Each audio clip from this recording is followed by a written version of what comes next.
Ooh, okay, hey everyone. Ooh, loud. First, I want to say thanks to the Epic team and the Unreal Fest team for inviting me. It's my first time coming to Unreal Fest. It's been great. It's also my first time speaking at something like this, so it's very exciting, nerve-wracking, all these things. And today I'm going to talk to you about the future of Previs and how Unreal Engine has allowed me to work in a really speedy and collaborative and creative way that feels like the core of filmmaking that is often missing from fully CGI projects. And the project that I'm talking about specifically is this project Babiru. It was an Epic MegaGrant project that was a very ambitious 17-minute pilot for a TV series that was going to be fully done in Unreal. And this was back in 2020 when that was still a very new concept. And so I'll dig into that a little bit later as well. So the big claim to fame for this talk was how we managed to get through 17 minutes of previs in a few weeks, not months. I think it was about 2.5 weeks, which for me is still a record I haven't been able to beat. And it was a very intense, crazy process that I really, really enjoyed. And for me, that really changed the way I want to do previs and how I like to operate as a previs artist in general. So today I'll go over how I transitioned from traditional DCC previs to real-time filmmaking, shifting from Maya to Unreal.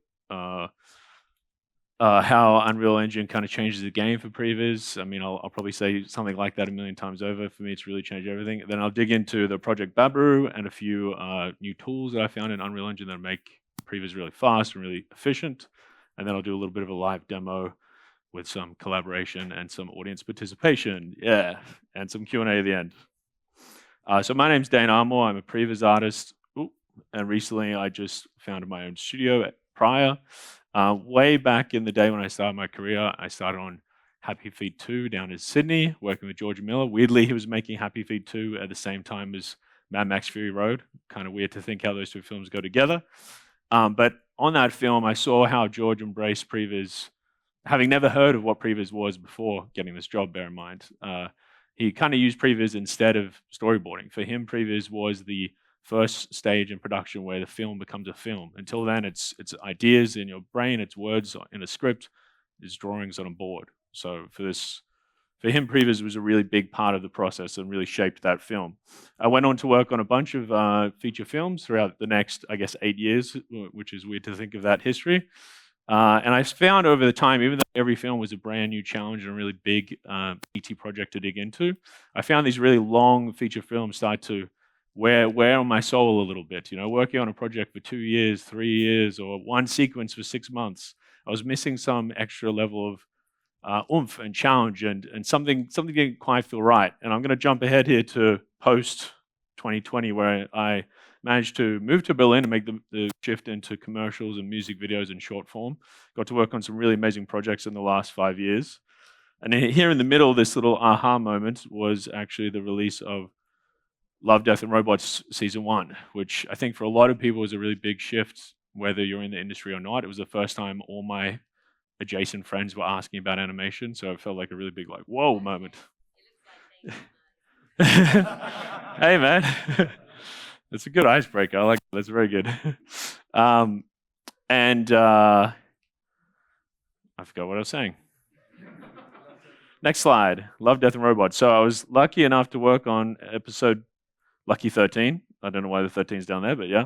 And this was at ImageWorks back in 2018, 2019, under director Jerome Chen and DOP Simon Dunstan. And for me, it really changed the way I thought about Previs. Up until then, we were often, doing really, key-framed poses based on the storyboards and then setting up our shots to make that work. We were kind of like staging with dummies essentially to make a film and get it ready for production. But the way Simon especially really wanted to treat this project was treating CGI like live action. So they started the whole project with a really, quite intensive, I think, 3-day mocap shoot with VCam. So we had all this very, inspiring, let's say. What's the right word? We had a lot of life in the project just from the performances, which were amazing. And then we had the VCam and Simon was on shooting everything. So we had a lot of inspiration before we even started. It was really kind of clear what they were going for. And even when it wasn't clear, the performances were so strong compared to just keyframing, blocking things out, that it was really easy to kind of feel inspired to, oh, this looks really nice, let's shoot this. And it was the first time where most of Previs became about hunting shots. You drag in a mocap clip, maybe you stitch two together. You didn't really have to fumble around with setting up the scene. You had the scene already, and then it was more like working on a film. So it became extremely experimental and collaborative, and we probably did like, I don't know, probably 10 or 15 alternates on every shot. And then they would spend a lot of the time in the edit trying to figure out what's the best way to show this film. And so for me, this project really reminded me how fun Previs is. After 8 years in feature films, I was like, yes, this is the juice right here. So just to kind of sum up that concept, if pre-Unreal Engine Previs is working in Maya, obviously most studios have a pipeline of some sort, so it's a little bit easier to manage. But you'll generally open a shot, work on that shot, exit the shot, or render, exit the shot, open the next shot, repeat until you have all your shots. Then you pull them all together and edit later and check. I didn't really think about how that edit will affect that shot, or the energy flow from shot A to shot B is wrong, so now I need to go back. You're kind of missing this context, and it ends up creating this weird cycle of iterating, then viewing separately. It creates a really long feedback loop, I would say. You're waiting for notes via email or Slack, or you have a once a week review with director, and it ends up making you feel a little bit like, even though Previs is a very fundamental part of filmmaking, you're kind of off to the side of the film being made, and then you pop your head in and go, oh hey, and then you leave and go and make the film, and then pop your head in. It's a bit strange for me. Whereas post Unreal Engine Previs, which for any of you who's done Previs or cinematic work, you get to do it all in the one editor, which is amazing. You have real-time iteration. So if you're sitting there with the DOP or the director next to you, or sitting on Zoom, there's no need to wait for an email to come back in a week if they have time. It's just they can respond. You can organically kind of find shots together. It has this real kind of like being in the room kind of feeling, even when you're working remotely. And it makes it fun and spontaneous, and due to the really, beautiful visuals of Unreal Engine compared to something like Maya, there's also a lot more of this natural instinct and inspiration of like, let's come out behind this little shrub, or, there's a natural chemistry to it, let's say. So yeah, to hammer the point home, the old way is a lot of running around in circles and going in and out between different software, and then you send off your notes, and then you hope that they're happy. Maybe they're happy, maybe they'll tell you, maybe they won't. Versus if you do it all in Unreal Engine and you're doing it live with all your approval, what am I trying to say? The people who will approve your notes, the director, the DOP, you're all there in real time doing it. You have the context of what the entire film is while you're making the film, which feels really important for a Previs artist. And then you can kind of together see instantly, this is working. Yes, we're happy. Great, this is approved. So I found it really shortened and tightened up all the projects that I've worked on. Hey. It'll be online later, don't worry. So that leads me to this project that I mentioned earlier, Project Babiru, which was a very ambitious project developed by director Nguyen-Anh Nguyen, who typically worked only in live action. This was his first foray into CGI. And I really appreciated his approach to that, due to having this live action mindset. It made working on Unreal had this live action kind of chemistry that I talked about. And it started as a 17-minute pilot done fully in Unreal Engine to pitch an entire series, and it since pivoted into being a feature film. So they're currently looking for partners to further develop it, and I'll show you now the trailer for that. This is Hamza, AI Guardian Unit 218B. The year is 2300. 100 years from the last reset. I think we found something we weren't supposed to. It's always been just the two of us. We saw things that made me question what we were taught. Whatever the case, we have to find our own way back.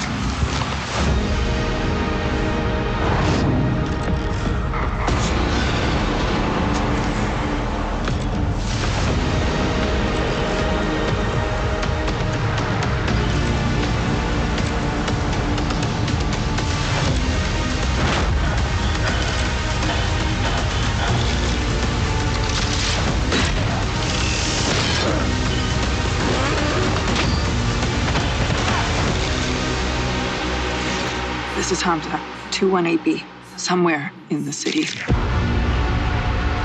With Babiru.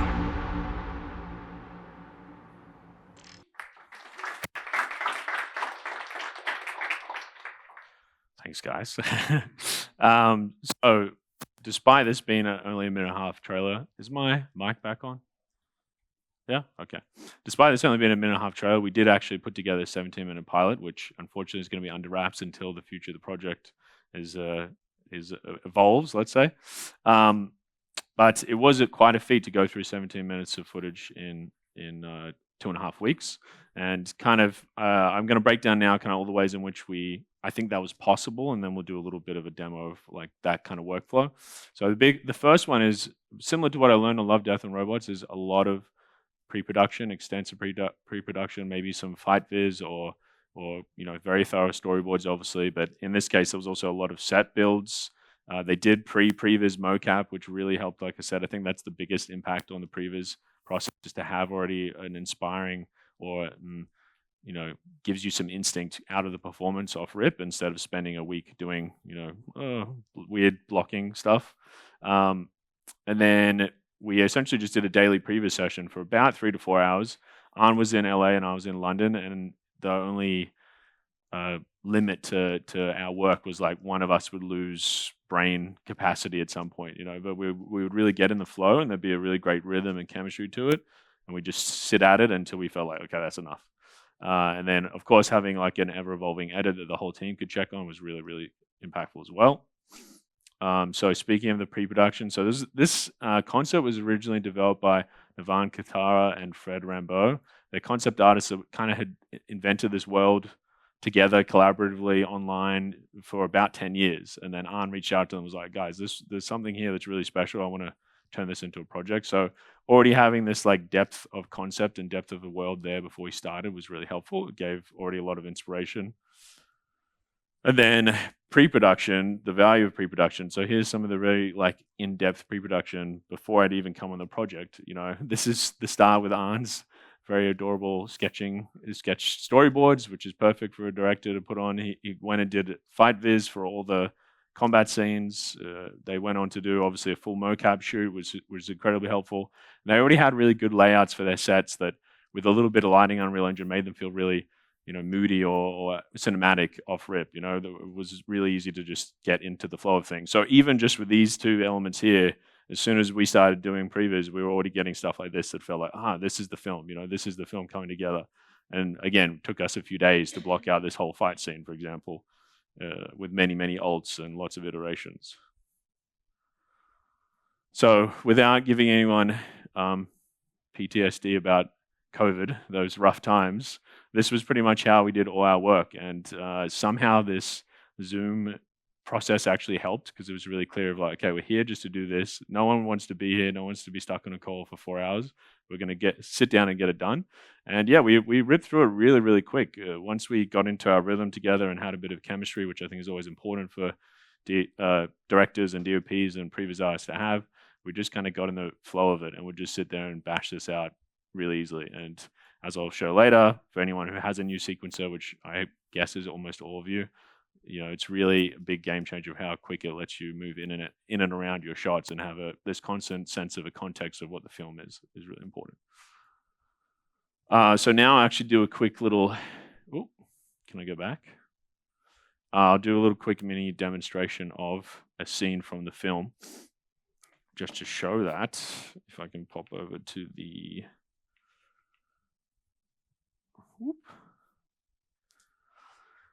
cool, so that is that same fight scene. Where is this crazy fast mouse gone? Where is the mouse actually? Is it stuck on another monitor? Here it is, there we go, got it. Cool, so yeah, this is that fight scene that we were just looking at here. So you can see here, it's pretty cool. Great mocap, and a lot of this was stitching together heaps of different clips and baking things down and cheating things, but it already gave a lot of energy just from this performance. And I think me and Arn did this whole sequence here in like, I don't know, 3 or 4 days, which, I would say on most commercials doing previs, you're looking at a good 30 seconds for 2 weeks. And to do this whole sequence lasts, I think, 2 or 3 minutes. To do it in a few days was crazy. So we had a great time doing it. So, I mean, I set this up the way I always set up all my sequences, is just essentially with a, where is it here? Yeah, just with a master sequence. So here we are sitting on our master sequence, which is,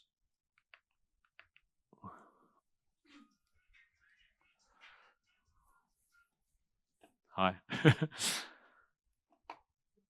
Yeah, so here's our master sequence here, and we have our shots here, and I generally will set up all my shots to have, oh, sorry, bear with me. So I'll generally have a folder for each shot. In this case, it was kind of a bit hacked together because this is a 4-year-old project pulled back together and reduced down to make it appropriate for this demo.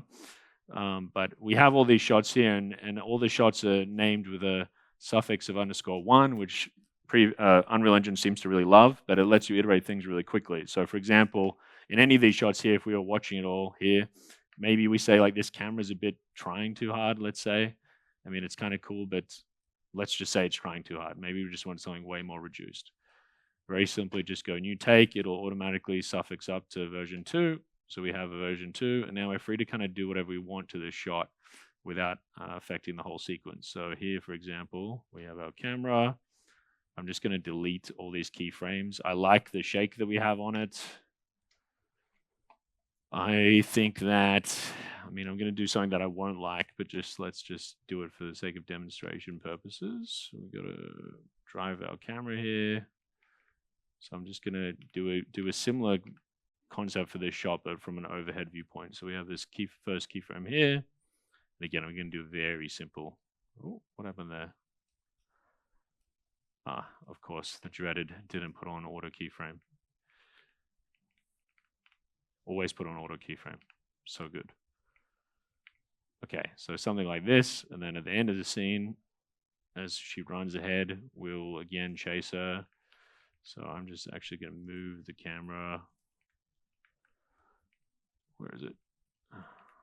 Oh. Great. Wrong way. Okay, I'm just going to move the camera up, and it's going to stay. Maybe it won't flip around her. It'll just chase her like a weird third person video game kind of thing. And let's just see how that looks. I mean, it honestly doesn't look that bad. There's obviously a weird moment here where we're way not panned on appropriately. But if we frame it up a little bit with just another little quick keyframe there, okay, we have a completely different version of that shot. Now we just pop out, give it a little playthrough, have a feel. Okay, does that work? Does that work better? I can't actually remember what the version of the last feeling was. So let's just go back to the take system, go back to take 1. Okay. This one has way more energy, but let's say this is an establishing shot. It's not doing a good job of helping me understand the geography. So actually, for the purposes of this being an establishing shot, this one works better. So let's go with that. You know, that's kind of the process that you just go through and feel it out as you go, very intuitively. Especially when you're on the call with the director, you can see, I like this. Let's try. I really want to see some foreground elements passing my camera. Let's get some cables up there. Let's dress in some cables for the shot. So it becomes really fun and really organic. I mean, I just did a really quick, simple one there. Does anyone wish to role play as director for today and give notes on one of these shots? Does anyone have an idea for any of these shots? This is the audience participation section.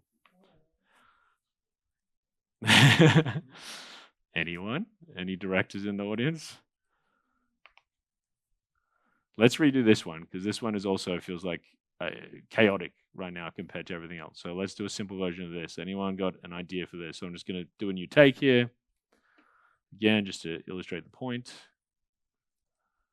Why is that suddenly blown out? I don't think we're using... No, the aperture is not affecting it.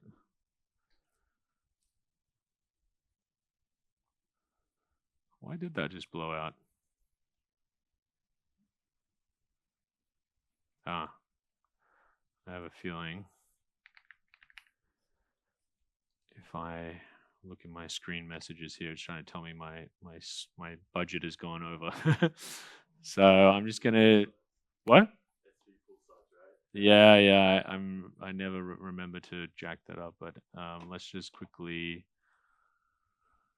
reduce the settings. I always forget where the Epic settings are actually. Where are those again?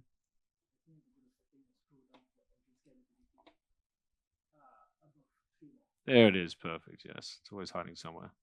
So let's just go down to medium for the sake of getting some shots out here. Doesn't seem to like anything. Let's even go, just for the sake of getting through this quickly, let's just do unlit for now. It's not as pretty, obviously.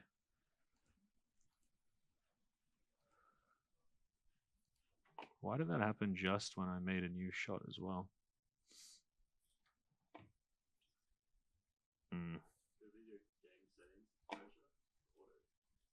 I'm pretty sure that's already on because I was playing with in the project settings, right?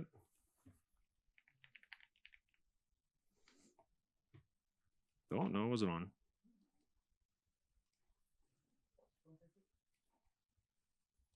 I don't think that would have changed just for making a new take, right?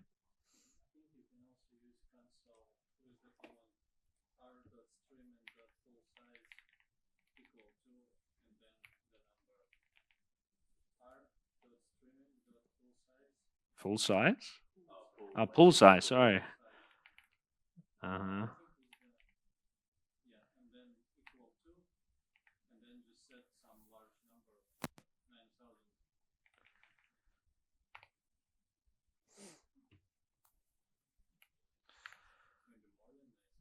Yeah, apparently. Technical difficulties done live. It doesn't seem to be helping out there, but I think we can move on from there. I mean, I was wanting to do a little audience participation. You can do new shots and everything. It's fun. You to participate a little bit, yeah, but you kind of get the idea, especially if your GPU can handle it. I spent 4 hours just doing exactly that little chunk over and over again with the director, and you can see how quickly it is to get through something like 17 minutes. Seems very doable, and when you're working at that pace, where it's just about let's try this, oh, this is working, let's do another version of this. So headed back to the presentation, if I can. Just that's good. You can pop back over that.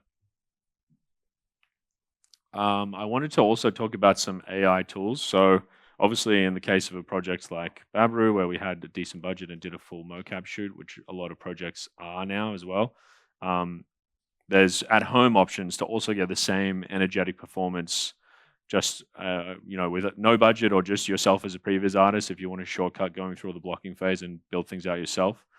So these are 3 tools that I found in the last year that have kind of helped me a lot. So you can see up top right here, we have Wonder Dynamics, which if you recall from a few panels back is actually this fight viz footage. So I just fed it the fight viz and it spat out this 3D track of the characters and the camera. I could have imported that all into Unreal Engine, but I didn't have time. But to get that off that is really nice. Directors often like to film things themselves with their wife or their kids or their friends in the office to try and communicate, this is what I'm going for. And to have a tool like this that could help you quickly get that performance and that energy. I think it took maybe an hour and a half to process, but all I had to do was upload this video file and it did it all. So pretty amazing there. And then the other one on the left here is Move AI. I actually filmed this just, 20 minutes before maybe it was an hour ago before the start of the thing, just in the corridors here at the hotel, just on my iPhone, do a little video of me, upload it to Move AI. It takes, 30 minutes to process. And then I was just pretending like I was vomiting or something like this. And then, cool, I've got a clip. I can import it straight into Unreal Engine. And then Motorica down the bottom here. This one is not at all mocap based, but it's using AI to kind of solve locomotion. So here you can see this little loop down the bottom here. You can just give it a path to follow, and it has a bunch of different inputs to suggest things like, it's a zombie, or it's angry, or it's injured, or whatever, and it'll figure out your locomotion for you and dynamically do foot placement and weight shifting. So it feels, again, it's more about using these tools to get something that feels lively. What I did on Babiru was so easy because of how how much inspiration was coming out of the performance. And you can see already just in the previs how energetic it looked already. So you really got the sense of a film. So for me, these tools really help get a little bit of that in a straightforward kind of low budget way. Oh, he ran away from himself. So if I go back to the other demo, I'll just quickly demo that. We can do a little bit more stuff there. So here I've got the where is it?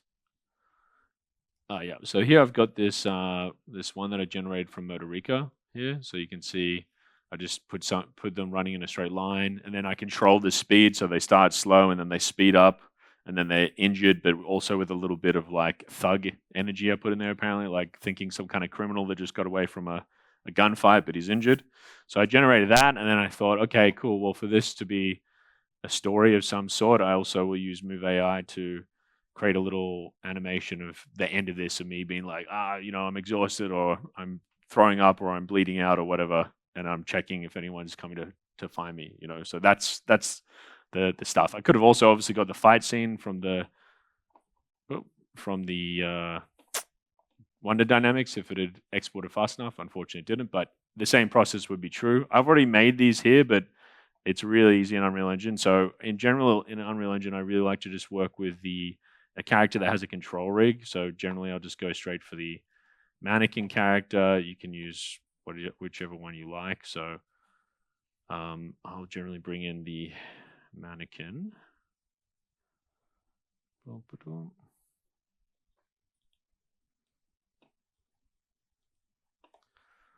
And if we, especially for Previs, this is often enough, but if we just go ahead and make a sequence, so I'll go through that same process that I did on the other job, on Babiru, sorry. So if I just go ahead and make a animation, no, they changed it to cinematics, level sequence, and I'll just call this SEQ master. Oh, such a fancy keyboard, I can't type on it. So now if why can I not select my, did he die? You're saying he's not in the level? Okay, strange. I've never seen that before.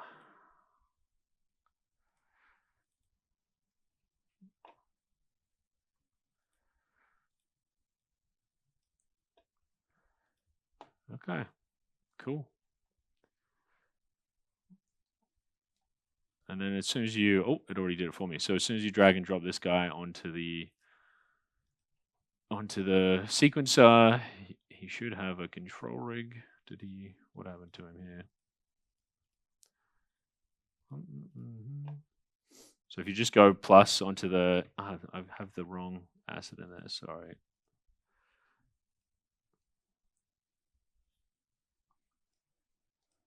There we go. Cool. So now we have a guy with a rig. So this control rig system that Unreal Engine has been developing is really amazing. I'm sure it'll be talked about a little bit more in the talk after me that's digging into animation. But it's as close as, it's a very fully functional rig that lets you do just about everything you need. So it's really handy. In this case, it also allows us to add animation from all different sources. So if I go back to the content browser here and over to my AI anim, so here's the two animations that I made. If I just right click on one of these and go retarget animations, I can look for the mannequin in here.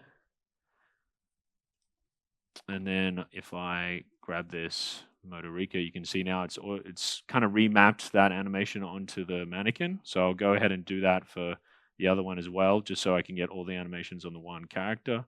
Generally, that's the process you do for wherever you get your animations from. There's obviously plenty of resources online to get good anim packs from. And now if I get this guy here, I don't need this control rig at the moment. I'm just going to go ahead and add what did I call it? I called it UE _. I'm going to add those two animations here. So I have the Motorica one first. Now you can see he's running in a straight line doing that thing. I'll add a transform as well, actually. Okay, so we want I'm guessing he's going to run in from over here somewhere and end up by the stairs because there's some beautiful light here. So maybe it'll give us better shots. So let's see how far he runs. He runs pretty far. That's actually kind of perfect. Let's have him coming in at an angle. Cool. And then at the end here, we'll throw on the next animation here, which is the one that I recorded myself, pretending I was dying. It was the Move AI. So now I have this one. Again, this is pretty simple, straightforward stuff as well as far as sequencer goes, or animation tools, but it's really, really helpful for Previz. So I'm just kind of trying to see where in that animation we have me running forward. So there's potentially room for some kind of link up here. I'm seeing here there's a right foot down on the floor here. Left foot is on the floor, left arm by the waist, and then here I see a section here where I started with the left foot, left arm. So I'm going to try and blend those two together. So this is really handy here. If I go right click on this next clip here and go, actually maybe I'll potentially do it the other way around so I have a bit more control. On this clip, I'll go match with next clip and choose let's go the root, the pelvis for now. And you should see that they'll line up way better. So if I actually go over there and have a look at it, I mean, again, this is straightforward animation tools, but already just from two mocaps that I generated and made myself, I have like a relatively lively performance with almost no work. You can blend these two together a little bit to make it a bit more of a seamless transition if you want. There might be some weird speed ramping that happens there, and then you can sometimes do a little counter move. But for the sake of Previs, that's enough. Now I have something that's a little bit more emotive and giving me a bit of energy here. So I'll actually drag this out. Ooh. When does my performance of dying end? Somewhere around here. Cool.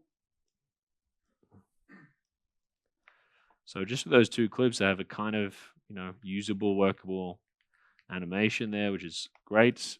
I'm going to go ahead and put him at the end of the shot. I'm going to put him where I wanted him, over by the stairs. But the lighting is kind of beautiful.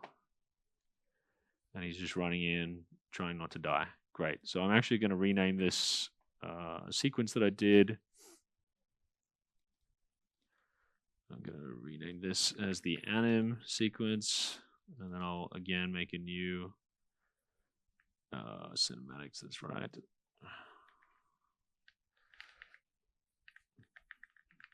Oh. Great. And I'll duplicate that to make shot one.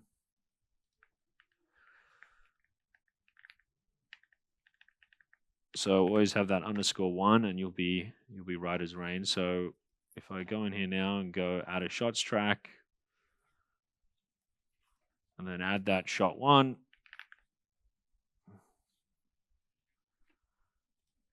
Boom.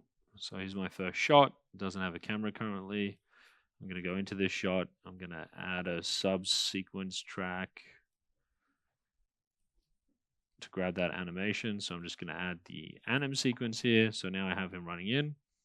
Great. So that animation's kind of all set up and sorted. Then I just have to choose a shot for this. Obviously this is just a little demo scene, but I need to choose a shot that makes sense for the intro. Let's say I like this. I could just scout very organically in here, have a look around, see if there's something I like.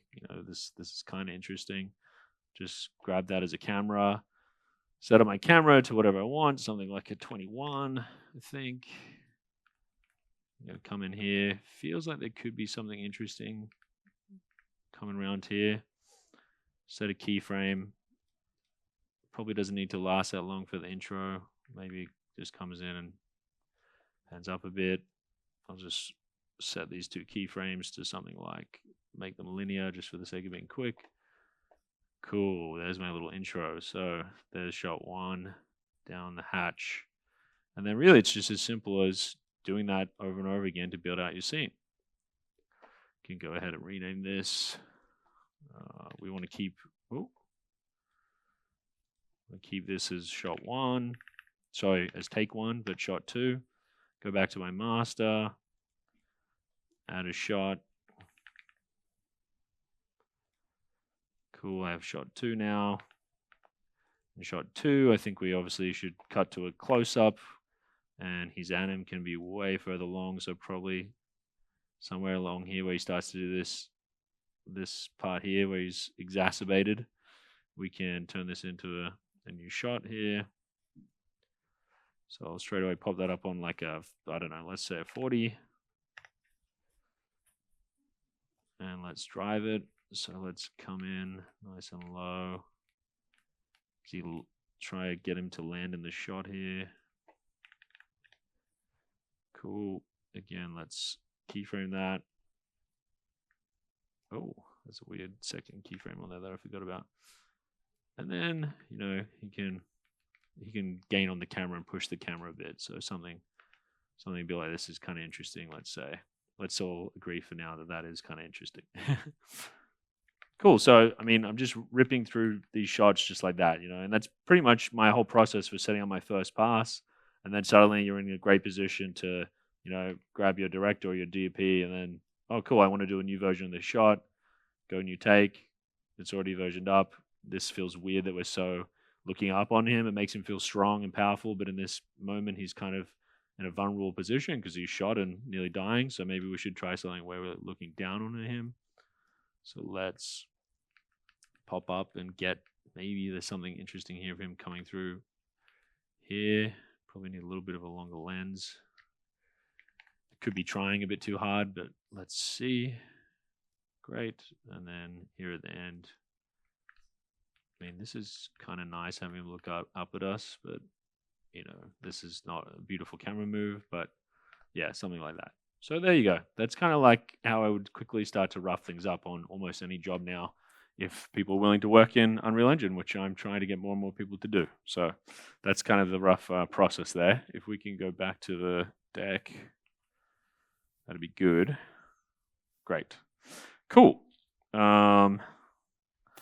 So yeah, just to recap the demo, I mean, for anyone who doesn't know Sequencer, I mean, I'm sure a lot of you are very familiar with it, but for anyone who doesn't know Sequencer, it really is a game changer. I'd really suggest you just play around with it. It can be really fun, even if you wouldn't consider yourself a director or a cinematographer. Just the way that you can play around in there, it starts to give you a bit of a playground to get a feel for this kind of stuff, which is really valuable. Doing your mocap before starting Previs has been a really big shift for me as well. So using those tools, or if you're on a job that has the right budget for it and the time for it, doing a proper mocap shoot gets you into this place where you already have like a lot of, let's say, energy and inspiration for the shooting process. And all these tools let you kind of do great mocap at home, which is great. And the best thing about all this is this finding the shot in real time makes it a really enjoyable process. You know, Previs can be really, really enjoyable and really fun for once you get in the rhythm of it. And I think Unreal Engine lets that be at the forefront of the process more than anything.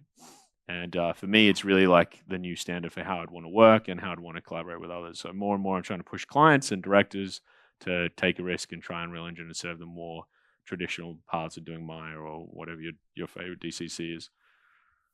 Cool. So yeah, for me, the future of Previs is definitely going to be in Unreal. And as I said, I'm really trying more and more to push people to go there. I think ChatGPT helped me come up with this line of Previs at the speed of creativity. Sometimes it really feels like that, and that's when it's really, really fun and lets you get in the flow and just, you know, oh wow, I'm making a film. This is amazing.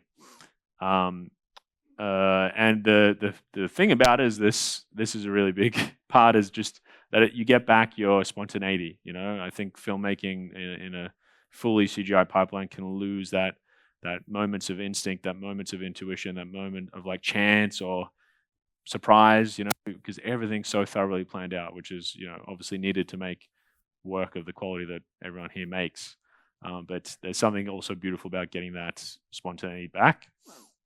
And then it just makes it fun and organic. And I think collaborating is the heart of filmmaking. And the way my career shifted has really brought me back to collaboration in a way that when I was working in these really big feature film studios, I was really struggling to find. So I'm really glad with the weird path that I took to get to where I am.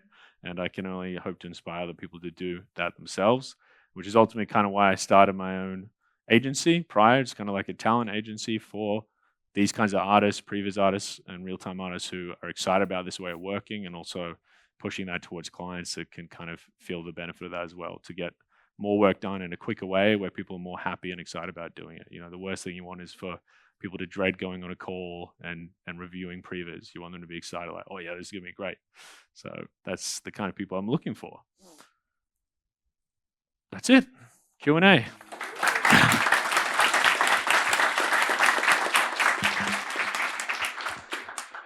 Thanks, guys. Yeah, go for it. That flew by really quick as well. I have no idea how I did for time, but great. That was great. Do you find yourself locked into like real spaces, or do you do a lot of cheating for like reverse angles? Or A lot of cheating, actually. Yeah, if I had a bit more time, maybe I guess I did have more time. How am I going for time? Okay, that's actually perfect. Okay, yeah, every shot is cheated, but it's again, it's more like how you shoot in real life. You don't lock into, oh well, on that take she put her foot here, and so for the reverse she has to put her foot there. No, it's what about the sets though?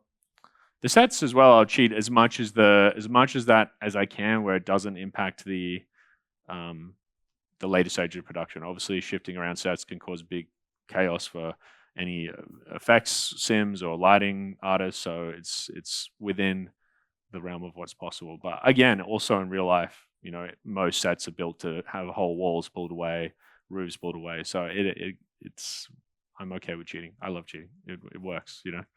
Get the shot. Thanks for asking.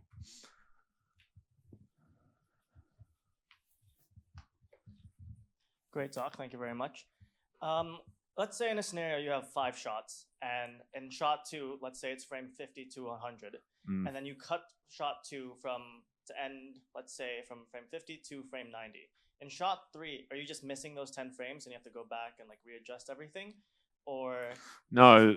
Each shot is its own ecosystem, I guess. Like if we actually go back to my Unreal here, I can show you.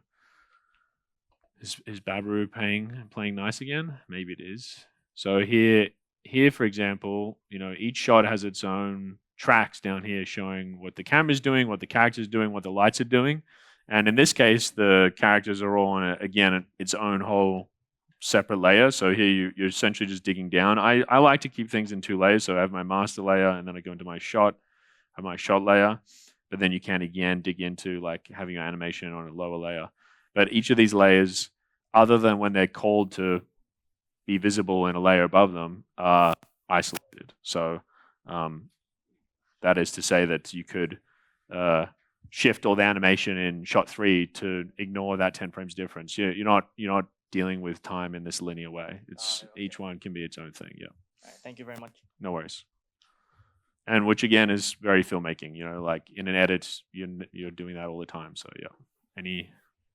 Yeah, go for it. Dane, thank you so much for the presentation. It was really insightful and great. I had a question because basically what these quantum leaps in technology are allowing us to do is get into better collaborative flows with directors. So as you mentioned, kind of getting the performance from the actors, finding the shots after leads to kind of a more organic process and a vision that maybe they didn't originally have inside their head. So that's kind of one step forward that we're reaching in terms of narrative. What do you see as the next step forward that this technology, AI, all these things put together are going to allow us to do in collaboration with directors? I like the way you phrase that, because that's kind of exactly what the point of Previs is to help get that vision out of the director's head. Even if in their head it's not super clear, but they have an idea, then you can clarify it. Or if it's really clear, you help them visually make it communicable to everyone else in the pipeline.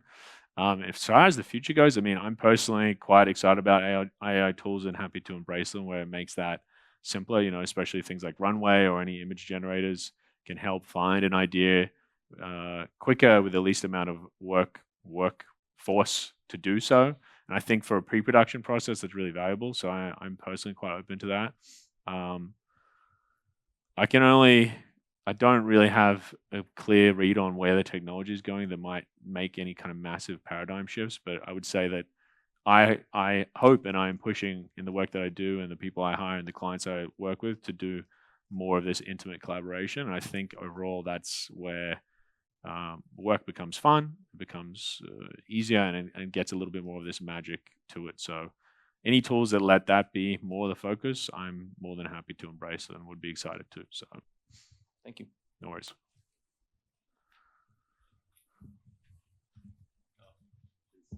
Yeah, thank you. When you're working fast with directors, I see that you're using keyboard and mouse to do sort of linear camera movement. Yeah. Do you ever use like MIDI controllers? Like sometimes you want the camera to move on a track system, which Unreal has, Yeah. but that would maybe take too much time out of the flow state with your directors. Do you balance, like, how do you balance really fast camera movement with like nice articulate, like cinematic, those kind of shots? Yeah. I would say that generally a first pass might be just flying the camera and doing 2 keyframe cameras and just, okay, let's get the feeling down, and then, you know, the director gets tired or wants to go for lunch, then I can go and massage them all and come back, and then we can look at it again. Because I'm pretty quick on cameras. It's doesn't take that long, I feel, to massage a camera and get this feeling. But even setting up a rail rig in Unreal Engine is really easy. So I would say that it's not that big of a deal in general. The only other thing that I like with Unreal Engine is setting up your phone to be a feed to the camera. So if you want to get a little bit of a handheld feel, similar to what was happening with AI, you can just get your phone and link it up to your Unreal Engine session and just treat it like a handheld camera and just frame up and film stuff. This is a great way to kind of shortcut getting a bit of this energy. But Unreal Engine also has really great camera shake system. Well, it's quite robust, I would say, overall, but there's also lots of plugins that make that even more so.